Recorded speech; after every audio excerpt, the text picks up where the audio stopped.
Hello and welcome also from my side. Happy to have you all here at this Berlin Dance Music Event, second edition. I'm really looking forward to meet a lot of great people. And yeah, I would say I will give you a short introduction about our first panel at the event. Today we have Oskar Eichler, the CEO of Songstats here, and Ivan Sachs from 1001 Tracklists. But not here on the stage, right now here in Bali, I think. Hey guys, what's up? Hey, how's it going? Hey, I give what we gonna talk about today. We discussed the importance of measuring the performance of your music, of our music, and how to build the momentum based on the support of DJ and tastemakers. So I would say before we start the talk, Evan and Oskar, give a short introduction about your person, what you are doing, and what is your business. Sure, I can get that started. So I'm Evan. I've been working with 1001 Tracklist since 2015, when I came in contact with the founder of 1001 Tracklists, Jan, who's actually from Germany, outside of Hamburg. And 1001 Tracklist is a DJ tracklist database. So we pull in as much as we can from sets, mixes, pulling from YouTube, SoundCloud, Mixcloud, whether it's a live set or whether it's a radio show or just a mix that's uploaded, to be able to be a place where you can explore those sets and listen to them, but also discover the tracks that are being played within the sets. Beyond that, we're kind of just a hub for electronic music data. And so artists use our platform to see all of the other artists that are being DJ supported, and we'll dive into that further today. My role is very much on the business side, kind of managing the day-to-day operations of the site, figuring out how we want to develop the product out further, and just really developing the business, the relationships with artists, labels, both from like a user perspective and a customer perspective. Great, thanks. Sweet.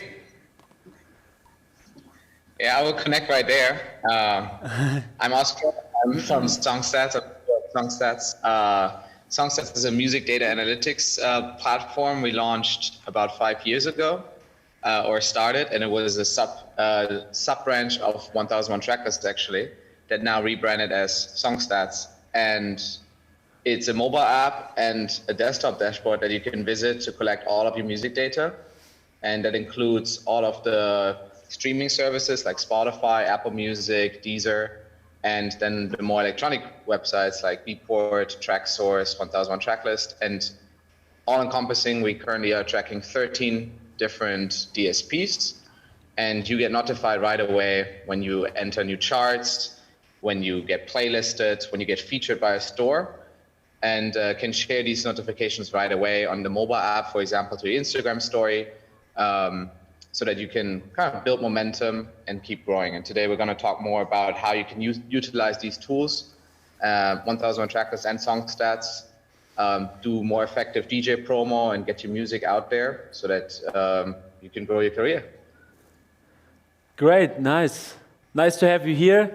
And my first question is what came in your mind? What was the reason to create to build up this business? There's this point you want to create 1001 Tracklist and Songstats. What was the reason of that?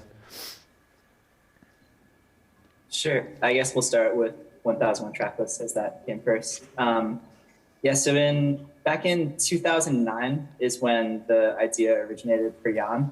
At the time, there was no platform like 1001 Tracklist out there. The way to discover Tracklists was, in like forums, or it would get posted once, but there was no way to edit them. And oftentimes when someone plays a set, a lot of the music is unreleased. And so if you've got half the tracks ID'd, even if they're released over the course of the next year, that track list would never get updated, and there was no way to know what was being played. Jan has a really strong data background and figured, okay, I can do this, and set about building the first version of 1001 Tracklist, which he launched in 2011. And it's a really complicated platform because it's all user-generated content.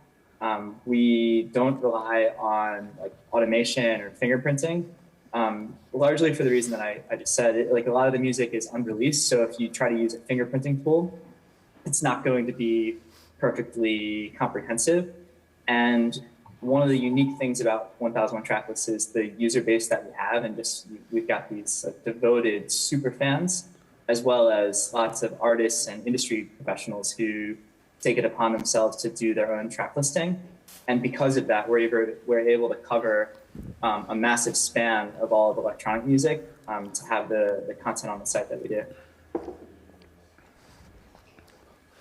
Yeah, and again, connecting there, when the idea of Songstats came about, it was almost supposed to be a 1001 track list for artists, quote unquote, where because of all this interesting insights that we have coming as data from 1001 Tracklist, we wanted to share that directly with the artists, with the labels, so that they could get notified the moment a DJ plays them.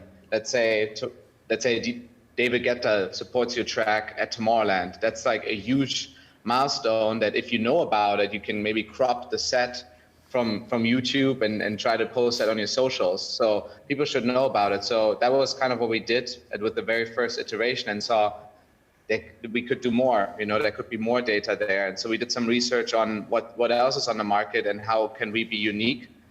And it kind of kept growing. Spotify, Beatport, more and more sources.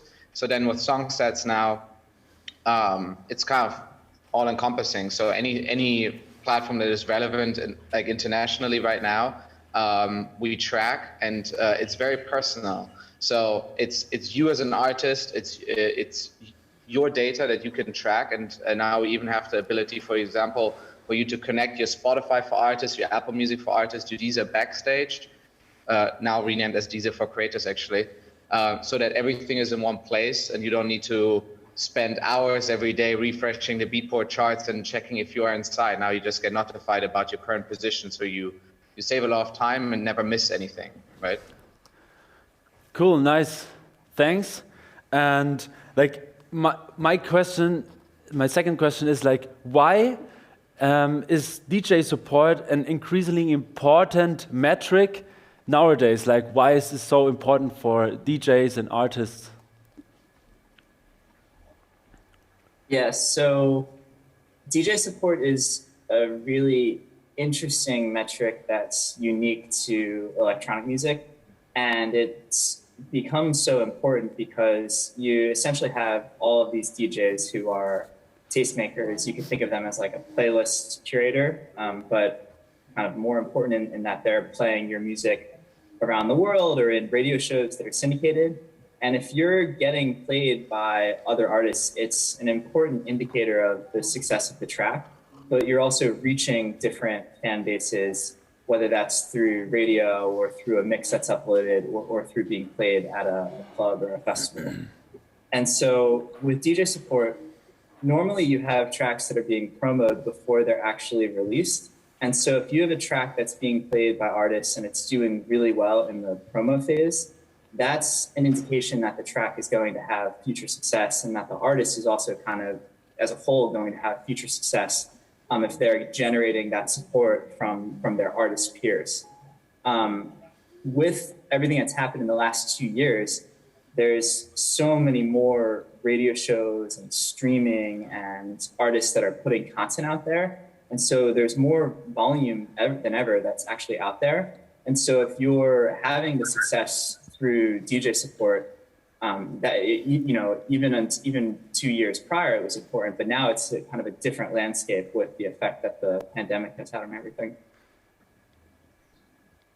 Yeah, and I want to add to that. So DJ support is kind of like the very earliest indicator that your track is going to do really well, because traditionally it's before you release a song. Even after release, you can still, of course, get played by a lot of DJs. But So what we tried as well to do, and so for example, 1001 Tracklist now has a little button that if someone likes your track, you can actually already pre-save it to your Spotify collection as a user.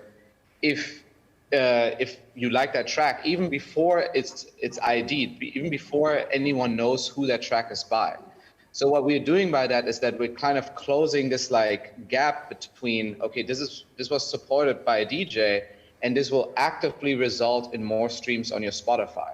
So that's also the reason why a lot of people are running promo campaigns and are actively kind of pitching to DJs to play their songs in their radio shows and of course on live shows, because the more content you get there and the more supports you rank up, the higher you reach, of course.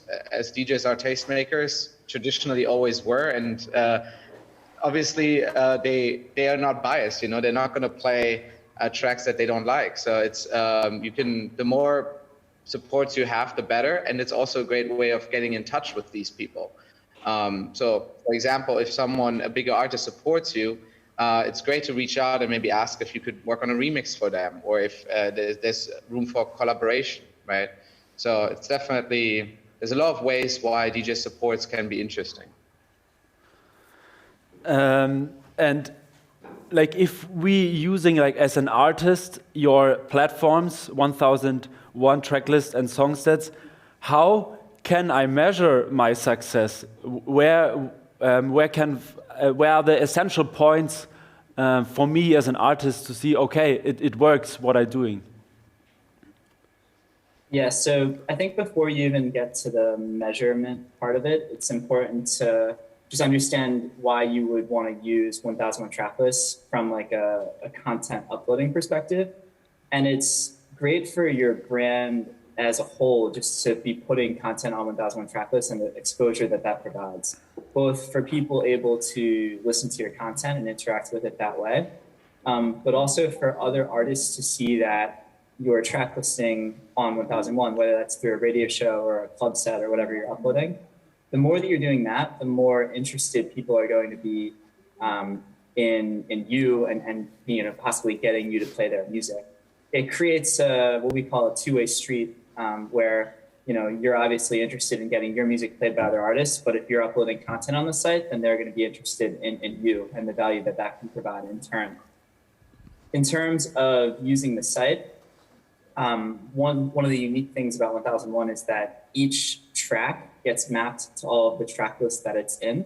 And so on any given track page, you can see all of the DJ support that you've received. So you can kind of cleanly measure it that way. And I'll let Oskar go in more depth about how Songstats kind of can benefit you. Yeah, I mean, Songstats is all about measuring everything that's happening. We do it pretty smartly. So like the first thing would be, it's nice to look at like a graph and kind of see your development over time, of course, but that's not so actionable. So what we're really trying to do is be more actionable, and because then anything that's happening that is recent will help you still grow a release, right? Looking at a graph and then 3 months later deciding, oh, actually, look, we made it into this playlist, but we never really like kind of expanded on that's a bit of a missed opportunity. So what we try and do with Songstats is that the moment you get added to that playlist, you're getting notified about it. So if you have the mobile app, you get a push notification, you can see immediately, hey, I got added to Friday Crate Diggers, or I'm charting right now on Beatport. Or for example, I got supported by Kreider on his radio show. So in that moment, that's obviously like the very first thing of your success. It's like this little push that you get every day that then leads to a greater picture. So, and then of course you can go way more in depth. So we offer full-on analytics where you can see all of your streams, how many streams are you making, what's your current playlist reach. With playlist reach, we mean how many followers does a playlist have. And that's a great way of indicating if a playlist is valuable in a sense. And also what position you are in a playlist. That is often kind of being forgotten, but if a playlist, even if it's a big playlist, has 500 tracks inside and you're position 499, not a lot of people will listen to your track, even if it's a big playlist. But if you're in the top 10 of a playlist, that will result in a lot of streams. So there's a lot of things and metrics and data points to dive into. And we're going to talk, I think, a little bit more in a bit about what you can actually do to make use of this. But clearly, maybe to recap just that, it's like the more kind of like little things lead to great things, I think. So basically, the more small notifications you're getting and the more small accomplishments you're having, if you're sharing them, if you're reaching out to those tastemakers, and if you're reaching out to those supporters, maybe give them a shout out in return, that can go a long way, because then they will keep supporting you in the future as well.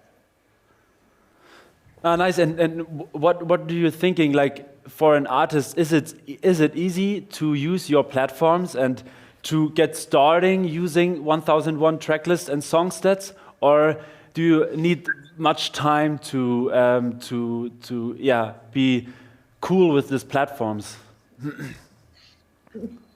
Songstats is much easier to use, and we've designed it to be as straightforward as possible, so you kind of know immediately what you're looking at. Just this is how your music is performing, whether it's on 1001 or Beatport or Spotify.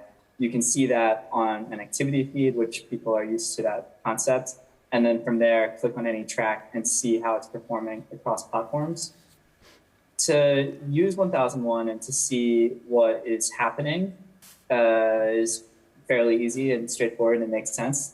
To upload Tracklists takes a little bit of time to get used to. Like I said, it's a complicated process of mapping all of the tracks to all the tracklists that are in, and because it's all user-generated content, we need to ensure that the metadata matches up. So for example, if you release a track with a collaborating artist and you put your name first and he uploads a tracklist with his name first, there's just the little things that we need to do to make sure that the data is consistent, so that on that given track page, you see all of your support in one place. That being said, it just takes an upload or two to get used to it, and we're available to kind of help through the process. Well, there are, however, requirements. For Songstats, you of course need to have your music released. So Songstats collects data only on released music. That makes sense. So the moment your tracks are on Spotify or on Beatport, this is when we can start collecting data. It can also be unreleased and maybe on 1001 Tracklist, and that will also be available already. For 1001 Tracklist, in order to be eligible to upload Tracklists, you need to have, Evan, correct me on this, I think 3 tracks with 3 or at least 5 supports, or how does it go?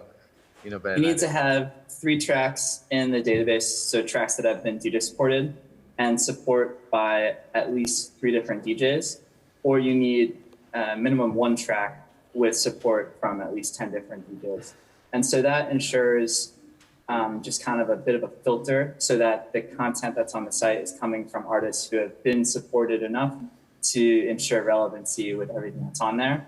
And that way, you know, for someone who's just starting out, it might take a little bit of time until your releases are getting DJ supported. But if you're putting out good music and you're taking advantage of the opportunities that are out there, you'll be there in no time.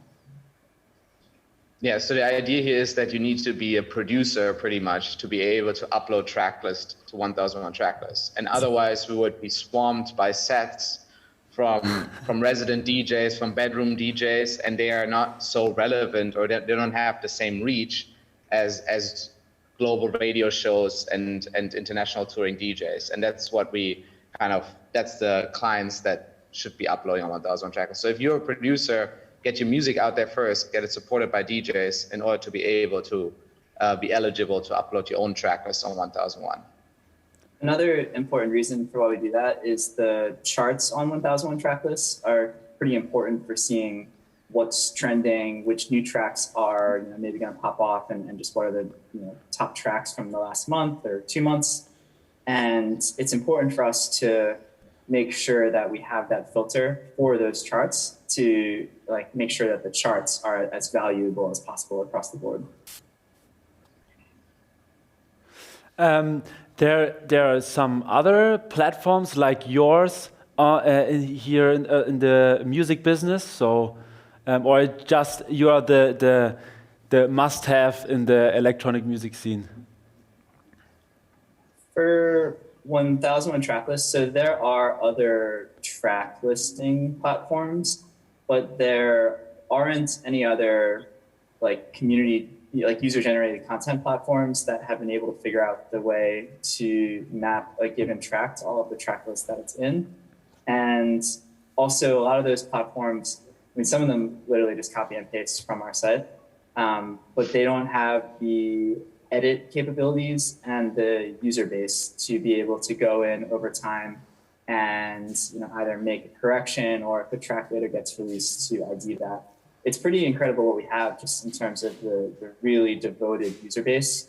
So some of these people have been around for a while and spent significant time, and they're just truly wanting to contribute to the greater good of the electronic music scene, to have as comprehensive of a platform as possible.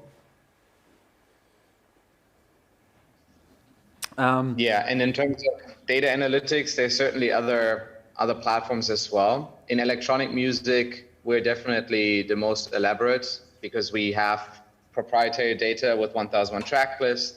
We are, I think, as far as I know, the only platform that currently does track source analytics as well. Mm-hmm. And with Beatport, there's a few platforms out there like Beatstats and smaller ones that are kind of just like tracking the charts and kind of accumulating how many sales you have or which positions you have, and give you kind of like a little like internal rank. And that's really fun to look at as well, but it's not like actionable to you in a way. It's more to compare yourself with other artists, and that's fun too. But yeah, especially from like a personal analytics standpoint, across all the DSPs, I think we're the best solution out there for sure. And like, if my track has been supported, what is for me, well, like, what is next for me? What is the next thing I have to do? Yeah, so if your track is played by another DJ, that indicates that, at least the DJ likes your track and would recognize you if you reach out to them. So I think in general, it's always good just to reach out and say thanks. People kind of like that recognition, and it's the easiest way possible to begin a conversation with someone because they'll know why you're thanking them. From there, you can see if any other opportunities develop, whether it's to send music to them or their label, kind of give you that direct point of contact. Or maybe there's a collaboration opportunity. Just by making that initial point of contact, there's a lot that can happen. And maybe not even with that person, but if you're supported by 20 people, surely within some of that support, you're bound to have a relationship develop in some regard. The other thing that's important to do, which you can do through Songstats pretty easily, is just showcasing the support to your fans or to anyone that's paying attention to you, to ensure that it doesn't just kind of get lost that you've been DJ supported. From Songstats, you can pretty easily just generate a sleek-looking artwork and share that directly to Instagram to show off, what's happened. And of course, you can do that across all the sources as well. But I think that within the DJ support world, because it's so personal, it's one person supporting another, it's increasingly important to really kind of show that off and make sure that you can capture the momentum of what's happened. Yeah, and there's also other things. So for example, sharing that someone supported it is one thing, but then if there's, for example, a video recording of another DJ playing your track, that is huge, because anything visual where someone is playing your song in front of a big crowd, that is like the best content you can get to post on your own socials. And anyone will relate that then it's way more attractive to buy that track or support it as well if you suddenly see it working like this, right? Another thing that I see happening quite a lot, for example, with Glasgow Underground releases, is that they are now putting in the release description, actually a list of all the DJs that supported the track. So this is very interesting, because then the editors will actually start seeing this when they are looking at like which releases should we feature on the store, because then suddenly they see, oh, this track was supported by Jamie Jones and this track was supported by another big DJ. Then it's like, oh, well, sounds like this track is going to take off, so we will feature it on the store. Similarly, you can maybe use that when you pitch to editors and pitch for playlist consideration in Spotify for artists, because there obviously you can put in a description as well on why this song is relevant and why this song is important to you. So you can also say that it had early support by this name and this name and this name, and this will give whoever is reviewing your pitch a great insight on what the right audience is and which playlist to place it in. So there's certainly things that you can use with the information or obviously with the content to grow the track and blow it up. So would you say it's a must-have for every artist, for every producer or label to use this kind of platforms? I think that it depends first on whether you're just starting out and if you've gotten to the point that there are data points around your music. When you're first starting out, the first things are to just really hone your craft as an artist and make music that kind of starts to pick up some momentum. From there, I think that, using 1001 Tracklist and getting your content out there and just paying attention to who's DJ supporting you is really important. And I think also using Songstats to pay attention to everything that's coming in is just a really easy way to do it, to help you to track everything. And ultimately, with Songstats, we're trying to save you time. And so if you don't have to pay attention to as many things and you have more time to focus on the music itself or how you're marketing yourself, the branding, all of that, then I think that it is very much worth your while for that reason. Yeah, I would say if you start to take your career seriously, then at that point, you definitely want to keep an eye on, obviously, all the major platforms that can drive success. And in electronic music right now, traditionally, Spotify is still the biggest streaming service out there to keep an eye on. Of course, there's Spotify for artists, which is great. Beatport is, of course, the number one store for buying music. So if you have a number one on Beatport, your career will definitely make a turn in the right direction. And 1001 Tracklist is also a great indicator of success. So I think with all these three platforms and then being able to monitor them through Songstats, if you do well there and pay close attention and see how you can grow. I also wanted to talk maybe a little bit more, maybe we can do that as a follow-up for this, about other platforms that you can use to grow. One big example there would, for example, be presave.io, which is a platform by a fellow DJ, actually, Matt Nash, who started this platform. And I always recommend for anyone that is interested to see how we can grow more on Spotify, for example, to use a pre-save campaign. And one big reason is, for example, with DJ support, you also have a chance with DJ promo to start pitching your song or to start growing your release before it actually is released, right? So with pre-saves, it's a great indicator for you to kind of already get some audiences in and get your fans to essentially add it to their collection before the song is even out. And I wrote a long article about this, about a very interesting metric on Spotify that is called popularity.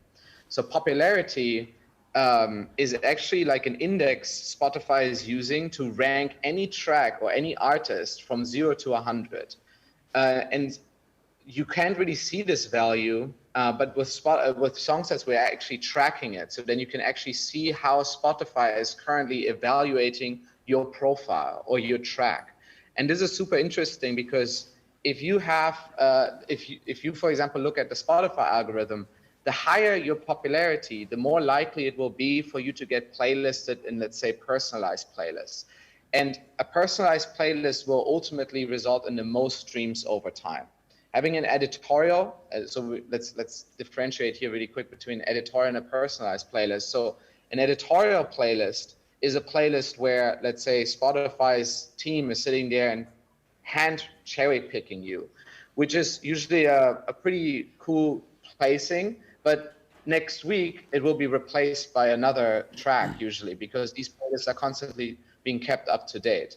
With personalized playlists, these are the playlists that are changed up by the algorithm for any listener based on their listening behavior. So your track can be in such a playlist for months or years, and for a very extended period of time, rank up a lot of streams.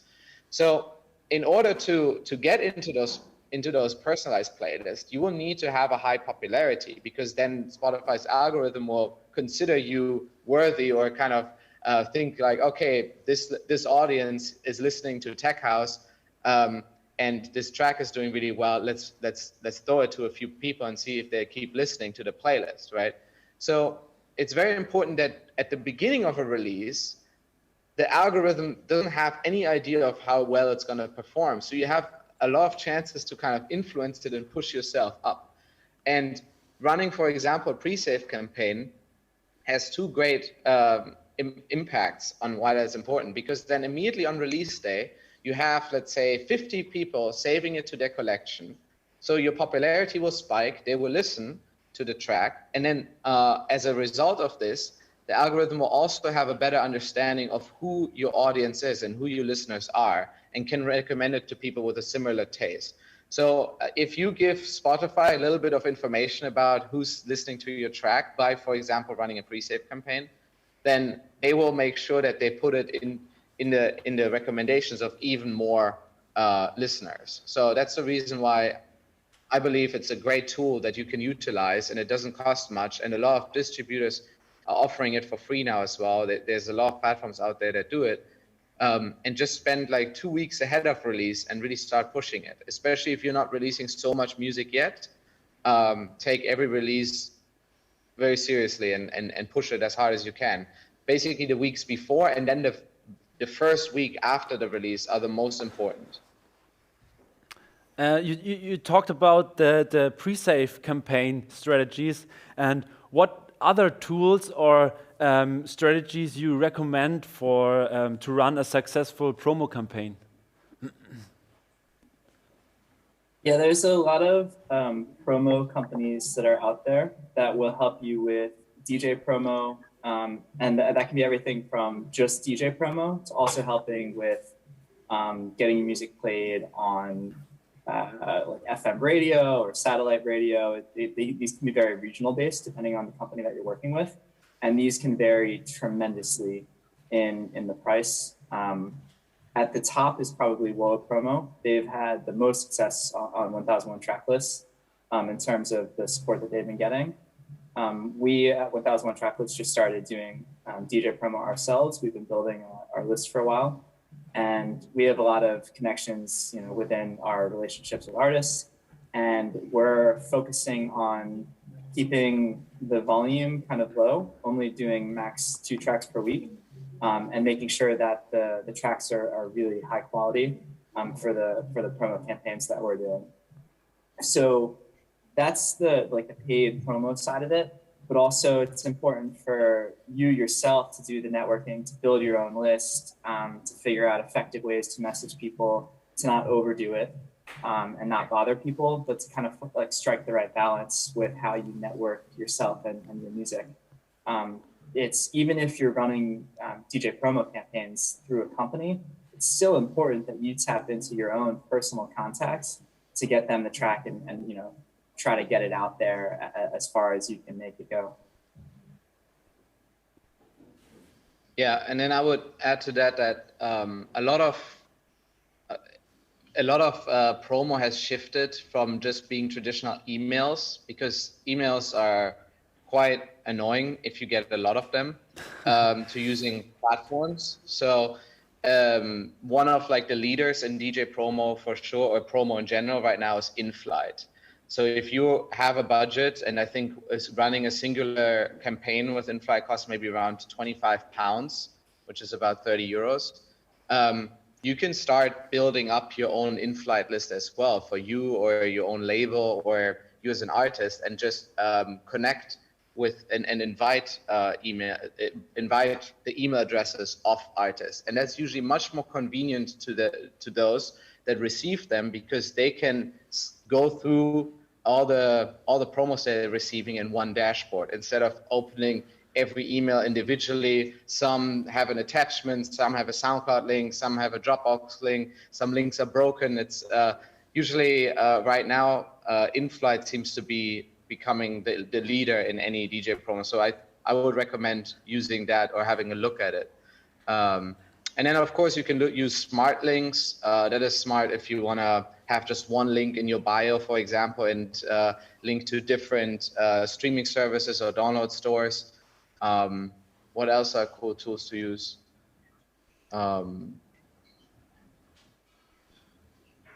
There was another one that I wanted to talk about. Maybe we'll come back to it in a second. And how do you work with this kind of platforms together, or do you work together with this kind of platforms? Yeah, so as Oskar mentioned, in-flight is really the basis for DJ promo now. That's really become the industry standard. And so us at 1001 Tracklist with our DJ promo, I mentioned WOA promo, all of those leverage in-flight. And additionally, we leverage Songstats for the reporting side of it. So in-flight has its own reporting, which will just show you the success of the send-outs and how many plays it's received, how many downloads it's received, and also the direct feedback that people on the list have provided for the track. And then Songstats kind of takes it a level further to show the DJ support that it received just from the 1001 side, but then also how the track did as a whole in terms of playlisting and the success across all of the DSPs combined.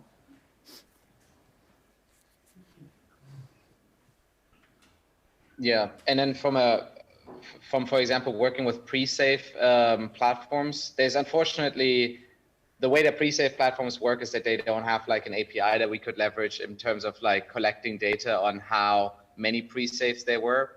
We only see afterwards, especially if you have your Spotify for Artists connected to Songstats, we will be able to tell you exactly how many saves you have, and also, for example, what your save rate is. So the save rate would be the amount of saves you're getting divided by how many listeners you have. So you can kind of see as like a nice indicator what the average rate is of how often your track is being saved to a collection or a playlist from all the listeners that you have. Cool, thanks. And like, I have this, for me, it's the future is really important, and like, or for the artists too. So what is next for you guys? What is next for Songstats, for 1001 Tracklist? How does the future look? Yeah, on the 1001 side, this year we introduced some design changes to just make the site a little bit simpler, a little bit sleeker looking. Coming next year, we actually have even more, much further reaching design updates planned, which will really kind of be transformative with how the site looks, really modernize it and make it something that is just going to be even more like fun to use and interact with. Right now, the site is admittedly really functional. The design is working its way there, but it's still kind of, it takes a little getting used to. It's kind of got that retro look and feel to it. But we're really looking to take a big step forward with the designs that we've got ready and need to be implemented. So we're pretty excited to get going on that and to go live with that next year. Yeah, the designs look awesome. The designs are done now. It's just about implementing all of it, and it will look amazing. On the Songstats side, we're always pushing out updates. I think we never have a month without regular product updates. So we're also very open to feedback all the time if there's any like feature users want to see. I think I can announce that the next integration that will come live will be Instagram. Instagram is obviously very interesting and has a lot of cool data, especially now with Instagram Music being launched worldwide.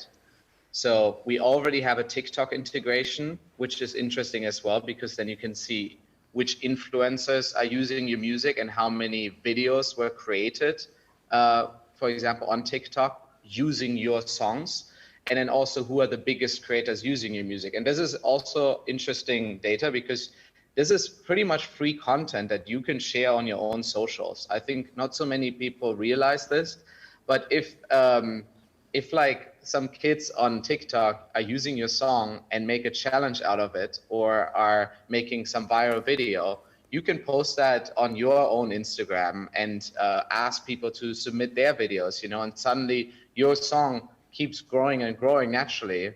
And you don't need to do anything.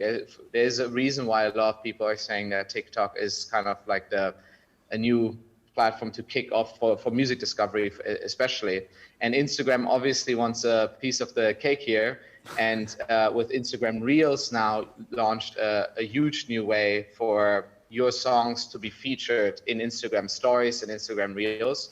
So we are now starting to collect exactly how many Reels were created with your music, how many views are these videos getting, and which ones are the biggest ones, what are the biggest influencers or the biggest users using your tracks, how many likes are they getting, etc. And then also, of course, you can link to them or look at them and share them so that you can kind of like build on that.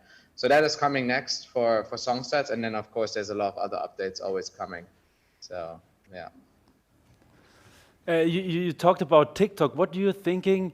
How is electronic music working on TikTok? Like for my side, like I think that electronic music isn't working at the moment on this platform. Like kind of techno or tech house, just dances or thing. Yeah, they are looking obviously for viral content, but it's obviously a question as well what you do with it. So my artist name is Don't Blink, and I discovered through Songstats actually the other day that on my track called Insane, there was over like 200 TikToks created with it of people staring at the camera, trying not to blink. And they write like insane, don't blink. And it's like the don't blink challenge. And suddenly like this track has a lot of like traction on TikTok. And of course, people are discovering through it, even though it is tech house and even though there's nothing really special going on in that track, I guess it was just a name. So of course, you can always think of like, how can I promote my track better? And if you have, for example, a cool name, let's say, for example, the track name is Can You Relate? Then you could try to obviously make a funny challenge about, or try to take some videos yourself of like something that's relatable, and then call out people or make it a challenge, and then see if there's other users of TikTok or influencers that are interested in joining and also do like a relatable kind of video and tag you and feature your music. You know, it's a little bit of thinking outside of the box, and you kind of, it's hard to pinpoint a strategy, and it's so new as well. And without going too commercial there, it's hard to be cool, but it's definitely a way of getting your music out there. Yeah, nice. Thanks. From my side, I'm like with all the talking points done. So I would say we jump over to the question and answer session. And if our audience have some questions to Oskar and Evan, just feel free to ask them. And I would say the microphone here, if there are some questions, please raise your hand up, and then Gleb is giving you the microphone. Nice. Hi. I'd like to ask you, Hey. What do you think about SoundCloud as a platform? Do you think it's dying, or do you think it will make a comeback? Because I kind of started to notice that traction is going down. Less and less people are using SoundCloud. The only real people using SoundCloud are DJs and producers themselves to connect between each other. But yeah, everybody's using Spotify. So what's your opinion? Yeah, I definitely think SoundCloud over the last few years has been on a decline a little bit. There has been like a shift on why that happened when they introduced all these like follow to download gates, as you call, and I guess that was like a big promo thing that people used like a few years ago, where they actively ask everyone to keep following them in order to download something. And the problem is that then it completely inflated the ecosystem a little bit, or it felt like this. And then suddenly what used to be very valuable followers wasn't worth so much anymore. And of course, with Spotify's rise and a lot of other streaming platforms coming up, it's hard. I definitely still think that SoundCloud is serving a unique, or obviously, and let's backtrack a little bit. In the last year, SoundCloud has been really like growing again.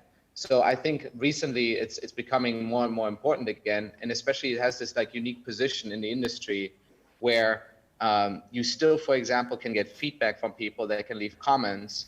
You can give free downloads and make those available. For example, if you can't license something, it's the best way to share promos, but also demos with people. So I think there's definitely a lot of upside still in using SoundCloud and building a profile there. And a lot of people start, especially artists that are just starting out, on SoundCloud and then moving over to like the official DSPs as they grow. Yeah, I think that obviously SoundCloud had a massive decline, but that was forced upon them based upon how their business was structured, and it just wasn't going to be sustainable for them. So they had to make some shifts into how they do things and how they monetize. And naturally that led to the decline that happened. I think that they're at or near a point of stabilization within that though. And they're just not going to be, they're not Spotify, they're not a streaming platform in that regard. But they are an easy place to put both your tracks and your mixes and have that in one place.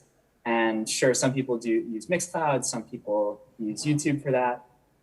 But it's also a place that there is still quite an audience on there. And it's a pretty sleek platform.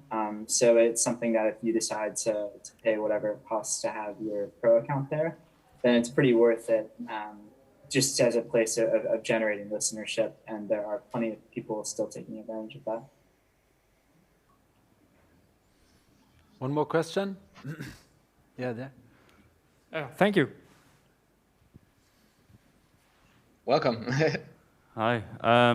Yeah, quick question. Going back to the metrics. As an artist who, I've released, 2 tracks so far on like the popular platforms, but there's obviously not that much traction because I don't feel comfortable, for example, doing promo myself just yet.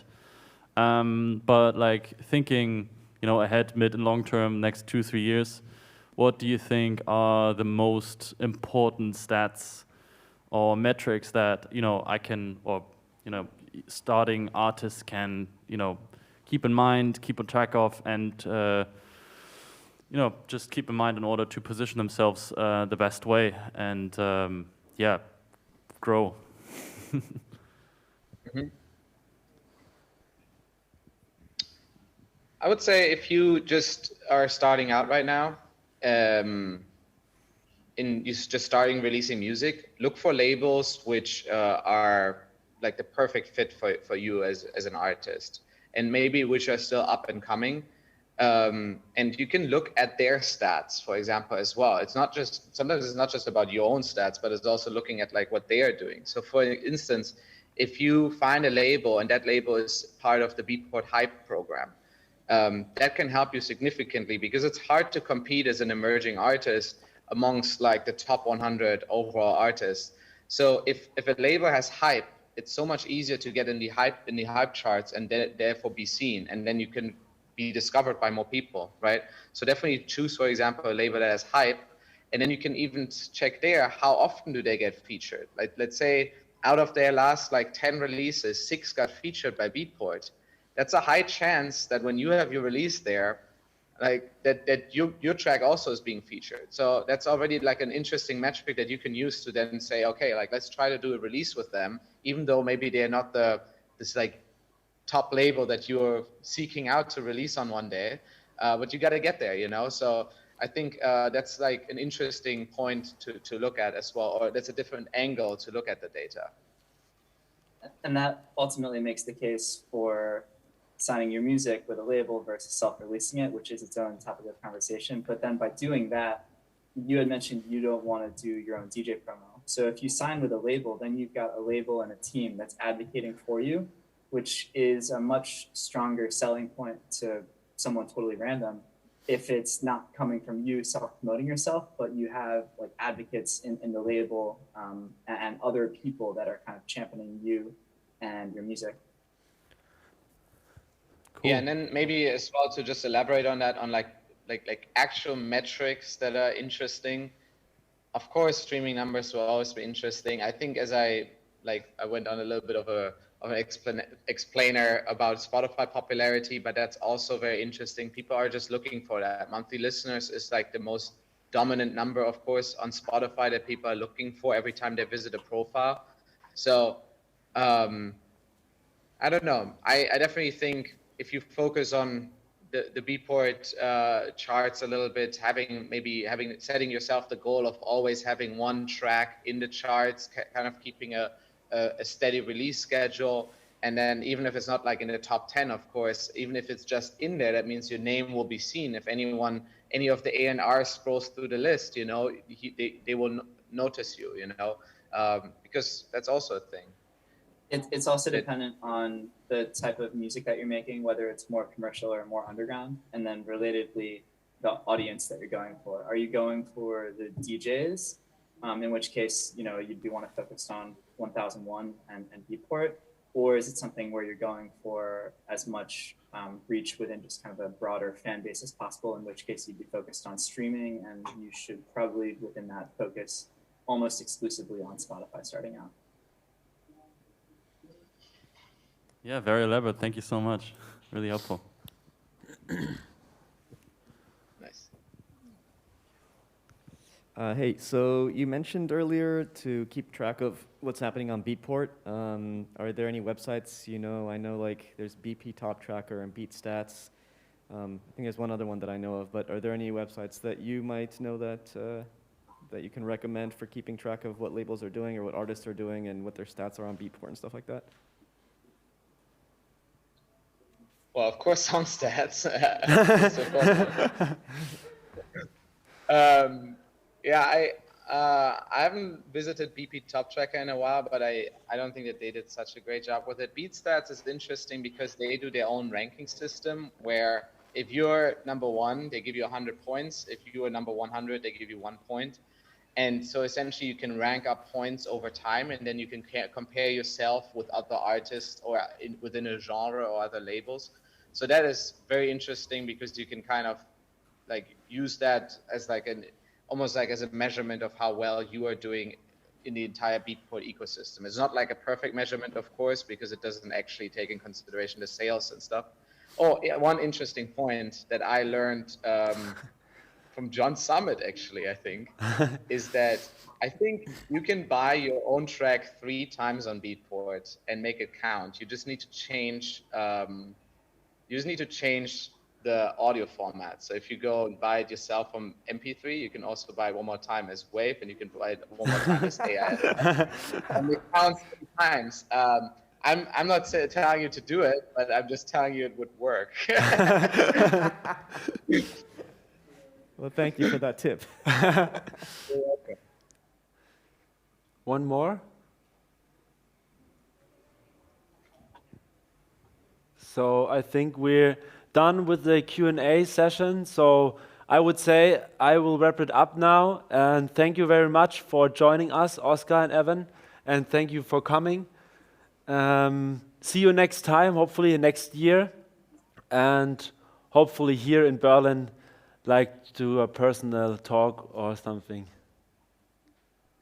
Yes, definitely, 100%. Thanks so much for having us. Yeah, Thanks for having us, and enjoy the conference. Thank you.